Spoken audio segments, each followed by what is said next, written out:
जो અમે આપને સોમનાથના बताવીએ કે વડાપ્રધાન મહાદેવની પૂજા અર્ચના કરી રહ્યા છે એ સીધા દ્રશ્યો અમે આપને બતાવી રહ્યા છે। સોમનાથથી આ સીધા દ્રશ્યો કે જ્યાં મંત્રોચ્ચાર સાથે વડાપ્રધાન મહાદેવની પૂજા અર્ચના કરી રહ્યા છે। વડાપ્રધાન જ્યારે ગુજરાતના પ્રવાસે છે ત્યારે આ પ્રવાસ ખૂબ મહત્વપૂર્ણ એટલે પણ છે। સોમનાથ મંદિરમાં તેઓ આવ્યા છે અને સોમનાથ મંદિર સાથે તેમનો એક અનેરો સંબંધ જોડાયેલો છે। એક આસ્થાનો વિષય તો રહ્યો છે, પરંતુ સાથે સાથે પ્રવાસન ક્ષેત્રમાં કેવી યોગ્ય વ્યવસ્થાઓ કરી શકાય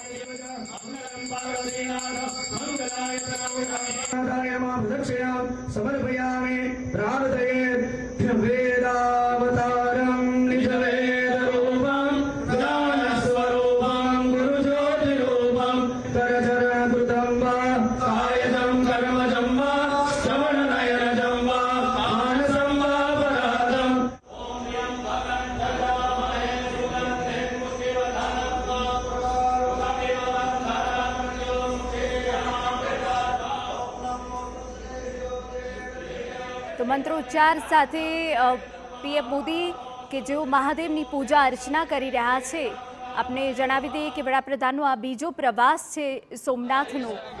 આજે સોમનાથ ખાતે અનેક વિકાસ કાર્યોની ભેટ પણ આપવામાં આવશે અને એ પહેલા સોમનાથ મંદિર પરિસરની બહાર લોકોનો જમાવડો પણ છે અને પીએમએ સૌ કોઈનું અભિવાદન ઝીલ્યું પણ હતું। પરંતુ આ એ દ્રશ્યો અમે આપને બતાવી રહ્યા છે કે જ્યાં એક ધાર્મિક આસ્થા વડાપ્રધાનની સોમનાથ મહાદેવ સાથે જોડાયેલી છે, એક અતૂટ શ્રદ્ધા છે કે જે સોમનાથ મહાદેવ મંદિર સાથે જોડાયેલી છે અને સંસ્કૃતમાં મંત્રોચ્ચાર કરીને મહાદેવની પૂજા અર્ચના વડાપ્રધાન અહીંયા કરી રહ્યા છે। આ પ્રવાસ જે રહેવાનો છે ગુજરાતનો તે ખૂબ જ મહત્વપૂર્ણ રહેવાનો છે। આના પછી તેઓ સાસણગીરની મુલાકાતે જવાના છે, ત્યાં પણ એક મહત્વની બેઠક કરવામાં આવશે। અમારા સંવાદદાતા પોલિટિકલ એડિટર કિંજલ મિશ્રા વધુ વિગતે વાત કરવા જોડાયા છે।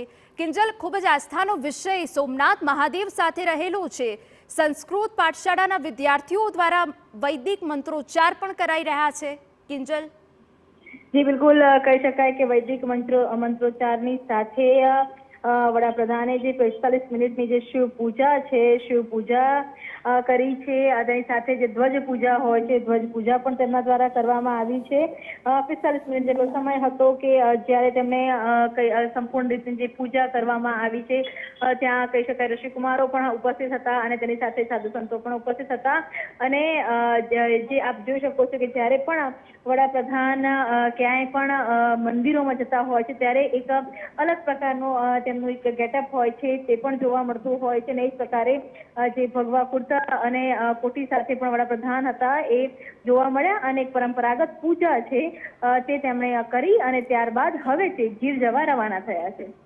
બિલકુલ આભાર કિંજલ। તો વડાપ્રધાન સાસણગીર જવા રવાના થયા હોવાની વિગત અમારા સંવાદદાતા આપી રહ્યા છે, પરંતુ આ દ્રશ્યો પણ ખૂબ મહત્વપૂર્ણ બની જાય છે કે જ્યારે સોમનાથની મુલાકાતે હોય, મહાદેવ સાથે તેમને અતૂટ શ્રદ્ધા રહેલી છે, સોમનાથ સાથે તેમનો એક અનેરો સંબંધ રહ્યો છે, ત્યારે શાસ્ત્રોક્ત મંત્રોચ્ચાર સાથે આ પૂજા કરાઈ રહી છે।